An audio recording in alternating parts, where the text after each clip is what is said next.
오늘도 새날을 주시고 새 생명 주신 주님께 감사드립니다. 찬송가 320장 함께 찬양하겠습니다. 320장 나의 죄를 정케 하사 함께 찬양하겠습니다. 나의 죄를 정케 하사 주의 일꾼 삼으신 구세주의 넓은 사랑 항상 찬송합니다.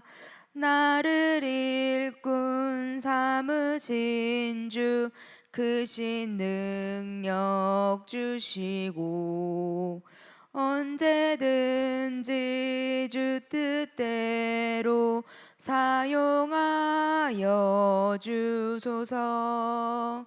내게 부어 주시려고 은혜 예비하신 주의 은혜 채워주사 능력 있게 하소서.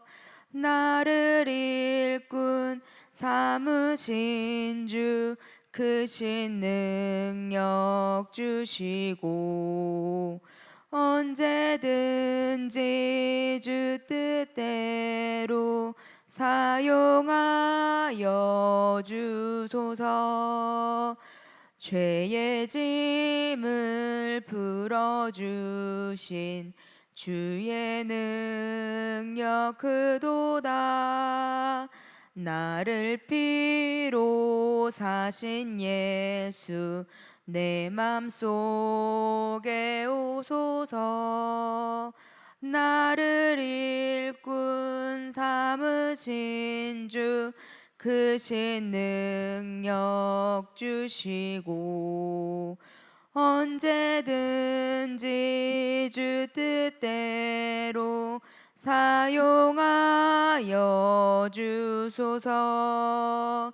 주여 내게 성령으로 충만하게 채우사 생명수가 강물처럼 흐르게 하옵소서. 나를 일꾼 삼으신 주 크신 능력 주시고 언제든지 주 뜻대로 사용하여 주소서. 아멘. 오늘 주신 하나님의 말씀은 사사기 20장 4절에서 7절 말씀입니다. 사사기 20장 4절에서 7절 말씀입니다. 구약성경 397면에 있습니다. 사사기 20장 4절에서 7절 말씀 한 절씩 교독하고 마지막 절은 함께 읽겠습니다.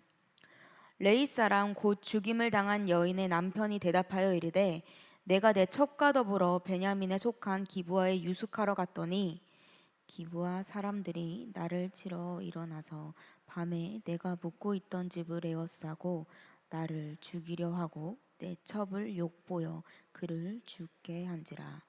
내가 내 첩의 시체를 거두어 쪼개서 이스라엘 기업의 온 땅에 보냈나니 이는 그들이 이스라엘 중에서 음행과 망령된 일을 행하였기 때문이라. 이스라엘 자손들아 너희가 다 여기 있은즉 너희의 의견과 방책을 낼지니라 하니라. 아멘. 오늘 본문은 이 사사기에서 가장 어두운 사건 중 하나인 기브아의 비극을 배경으로 하고 있습니다. 이 한 레위인이 자신의 첩이당한 끔찍한 일을 증언하며 이스라엘 공동체 앞에 고발하며 울부짖듯이 외쳤습니다. 7절 말씀입니다. 이스라엘 자손들아 너희가 다 여기 있은즉 너희의 의견과 방책을 낼지니라 하니라. 이 본문의 내용은 우리의 마음을 무겁게 하고 하나님의 백성 안에서 어떻게 이런 일이 일어날 수 있었을까 하는 탄식을 자아냅니다. 이 하나님을 떠난 시대에 이 영적 혼돈 속에 일어났던 이 사건은 과거의 어두운 역사만이 아니라 오늘을 사는 우리에게도 중요한 교훈을 전해주고 있습니다. 그리고 이 사건은 사사기 전체 구조에서도 매우 중요한 의미를 가집니다. 이 사사기는 반복적으로 그때 이스라엘의 왕이 없었으므로 사람이 각자 자기 소견에 옳은 대로 행하였더라는 이 말씀으로 끝을 맺고 있습니다. 이 기브아 사건은 이 절망적인 시대의 끝자락에서 터져나온 도덕적 또 영적 붕괴의 결정적 증거였습니다. 이 왕이 없었다라는 말은 하나님의 통치를 인정하지 않았던 백성들의 상태를 의미합니다. 이 하나님의 말씀을 잃어버린 공동체는 결국 인간의 욕망과 탐욕이 다스리는 사회로 전락하고 맙니다. 이 본문은 단지 과거의 비극이 아니라 하나님을 우리가 삶의 주인으로 모시지 않을 때 나타나는 영적 붕괴의 모습을 경고하고 있습니다. 오늘 말씀을 통해 우리가 붙들어야 할 세 가지의 하나님의 메시지를 함께 나누길 원합니다. 첫 번째로 공동체의 죄를 외면하지 않고 직면할 수 있어야 합니다. 레위인은 첩이 기브아에서 당한 끔찍한 일을 숨기지 않고 이스라엘 공동체 모두에게 알렸습니다. 그는 자신의 슬픔을 개인적인 것으로만 여기지 않았습니다. 이 일은 단지 한 개인의 문제가 아닌 하나님의 백성 전체가 직면해야 할 문제였기 때문입니다. 당시 이스라엘은 영적으로도 도덕적으로도 무너졌던 시대였습니다. 그들은 자기 소견에 옳은 대로 행하였고 또 삶의 기준이 없었고 공동체는 이로 인해 무너져가고 있었습니다. 기브아의 사건은 단순한 범죄가 아닌 영적 붕괴의 단면이었습니다. 이때 하나님께서는 그 사건을 덮어두지 않으시고 정면으로 마주하게 하셨습니다. 우리 삶에도 또 교회와 사회 안에서도 마주하기 좀 꺼려지는 일들이 있습니다. 이 가정이 깨어지거나 교회가 분열이 되거나 이 도덕적 실추와 또 사회적 부패 등 우리의 마음은 종종 이런 일들을 외면하고 싶을 때가 있습니다. 하지만 성경은 우리에게 말합니다. 무릇 책망을 듣는 자는 종기를 얻게 되느니라. 진리를 알지니 진리가 너희를 자유롭게 하리라. 이 회복은 언제나 진실을 직면하는 데서 시작됩니다. 이것을 덮는다고 문제가 사라지지 않습니다. 빛 가운데로 나와야 하나님 앞에서 다시 시작할 수 있습니다. 이 다윗은 밧세바 사건 이후 죄를 숨겼지만 나단 선지자의 책망 앞에 무릎을 꿇고 참된 회개를 드렸습니다. 시편 51편은 그때의 다윗의 눈물을 담고 있습니다. 하나님이 구하시는 제사는 상한 심령이라라는 고백이 바로 여기서 나왔습니다. 이 공동체의 악도 내 내면의 죄도 덮는다고 사라지는 것이 아닙니다. 하나님은 우리가 이 죄의 문제 앞에 진실하길 원하십니다. 우리의 공동체 안에도 또 가정 안에도 그리고 내 마음 안에도 마주해야 할 진실이 있다면 하나님께서 우리가 그 진실 앞에 설 수 있는 용기를 주시길 소망합니다. 우리가 느끼는 이 분노의 정의감은 때로는 타인의 잘못을 정죄하는 데에 집중되기가 쉽습니다. 그러나 이 하나님의 정의는 단순히 악을 응징하는 것을 넘어서서 회복과 구원을 위한 것이 되어줍니다. 요나 선지자는 이 니느웨의 죄악에 대해 하나님의 심판을 예고했지만 결국 하나님은 그들의 회개를 받으시고 그들을 용서해 주셨습니다. 요나는 분노했지만 하나님은 내가 이 큰 성읍 니느웨를 아끼는 것이 어찌 합당하지 아니하냐라고 말씀하셨습니다. 이는 우리에게 중요한 사실을 이야기해 줍니다. 이 하나님의 정의는 분노에 머물지 않고 회개와 회복을 향한 길을 여시는 사랑의 정의라는 것입니다. 우리는 이 하나님의 마음을 닮은 정의를 실천해야 합니다. 두 번째로 참된 정의는 분노로 이루어지지 않고 하나님의 뜻 안에서 이루어진다는 것입니다. 레인의 말은 정의를 요구하는 외침이었습니다. 그러나 그 정의는 곧 이스라엘의 전쟁으로 이어졌고 그들은 자신들이 옳다고 확신하며 전쟁에 나섰지만 그들의 행동은 하나님께 묻지 않았던 행동이었습니다. 그 결과 전쟁 초기에 2번이나 패했습니다. 수만 명이 이로 인해 목숨을 잃었습니다. 로마서 10장 2절에서 3절 말씀은 이렇게 말합니다. 그들이 하나님께 열심히 있으나 올바른 지식을 따른 것이 아니니라. 하나님의 의를 모르고 자기 의를 세우려고 힘써 하나님의 의에 복종하지 아니하였느니라. 성경은 단지 이 올바른 결과만이 아니라 올바른 동기와 가정 역시 하나님의 정의로 포함시킵니다. 미가서 6장 8절 말씀은 이렇게 말합니다. 여호와께서 내게 구하시는 것은 오직 정의를 행하며 인자를 사랑하며 겸손하게 내 하나님과 함께 행하는 것이 아니냐. 여기서 정의는 단지 법적 보복이나 응징이 아니라 이웃과의 관계 속에서 하나님의 뜻을 실현하는 삶의 태도를 말합니다. 하나님의 정의에는 사랑이 기초하고 있습니다. 그렇게 이 인간의 분노는 절대 온전한 정의를 이룰 수 없고 언제나 하나님의 뜻을 먼저 구하고 따라야만 참된 회복이 일어납니다.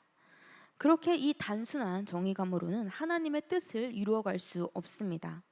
그렇게 하나님의 백성은 이 분노의 마음이 아니라 말씀과 기도로 분별하는 마음이 필요합니다.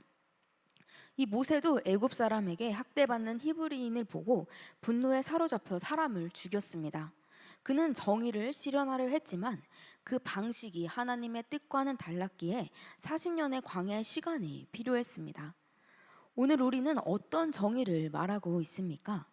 혹 그것이 분노에 휩싸여 나오는 말과 행동은 아닙니까?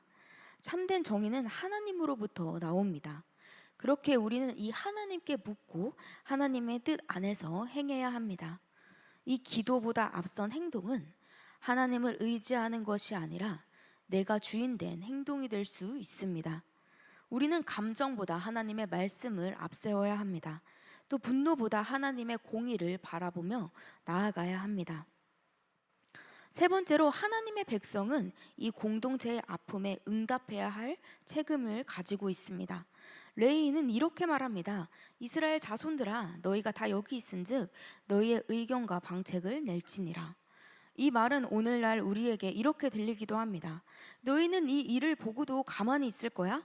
해결 방안을 빨리 생각해봐. 오늘날 한국 교회도 수많은 아픔이 있습니다.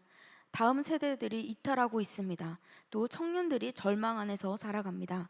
또 사회 속 교회에 대한 불신이 가득 차 있습니다. 이 일은 단지 몇 사람만의 문제가 아닙니다. 느헤미야는 멀리 바벨론 궁중에 있었지만 예루살렘 성벽이 무너졌다는 소식을 듣고 그것이 자신의 죄인 것처럼 회개하며 금식합니다. 그리고 이렇게 고백합니다.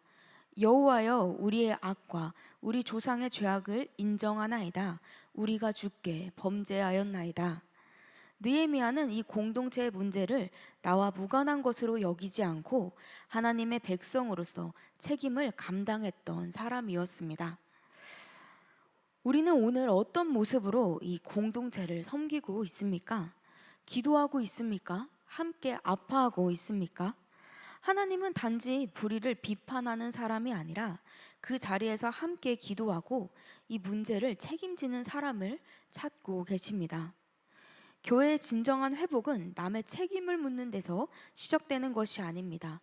나의 자리, 나의 태도, 나의 순종에서 시작됩니다. 아무리 작은 자리일지라도 우리가 하나님의 뜻대로 살아간다면 그곳에서 하나님의 빛은 다시 비춰지기 시작합니다.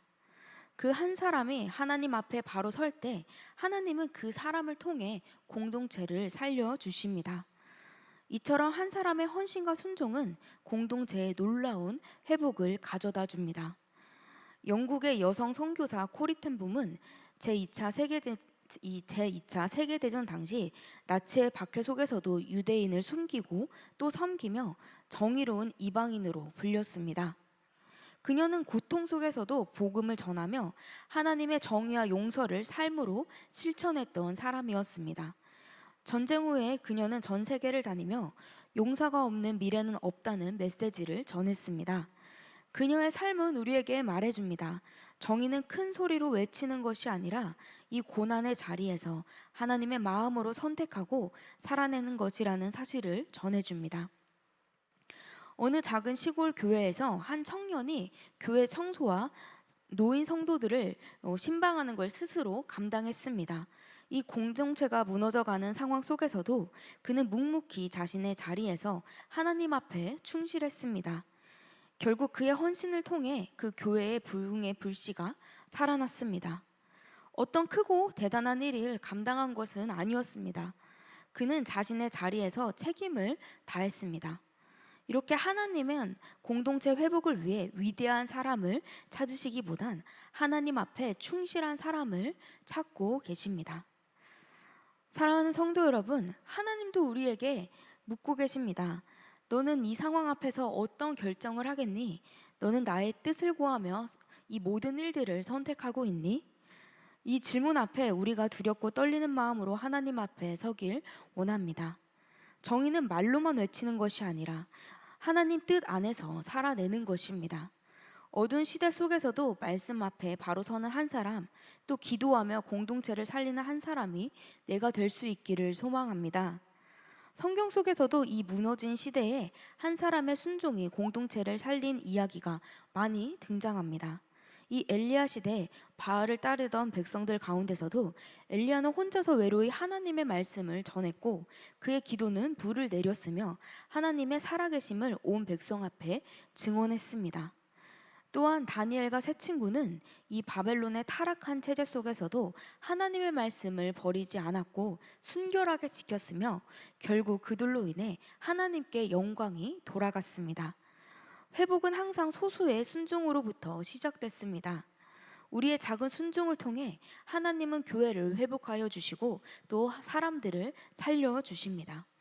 이 자신의 뜻대로 행하는 시대 속에서도 또 불의가 가득한 시대 속에서도 우리는 하나님의 정의대로 살아내는 사람이 되어야 합니다. 기도하면서 말씀을 붙들며 내가 할 수 있는 작은 일부터 순종하며 나아갈 때 하나님은 그 순종을 통해 공동체를 새롭게 하여 주십니다. 주님의 말씀에 순종하는 삶으로 공동체를 세워가는 우리가 되길 주님의 이름으로 축복합니다. 함께 기도하겠습니다. 하나님 아버지, 오늘도 새벽을 깨우며 주님 앞에 나아갑니다. 우리 안에 어둠을 비추시고 우리가 마주해야 할 진실 앞에 담대히 서게 하여 주시옵소서. 공동체의 아픔 앞에서 외면하지 않게 하시고 진실을 마주하고 회복을 구하는 자가 되게 하여 주시옵소서. 하나님의 뜻을 먼저 구하며 기도하게 하시고 우리의 순종을 통해 하나님의 뜻이 이루어지게 하여 주시옵소서. 예수님의 이름으로 기도드립니다. 아멘.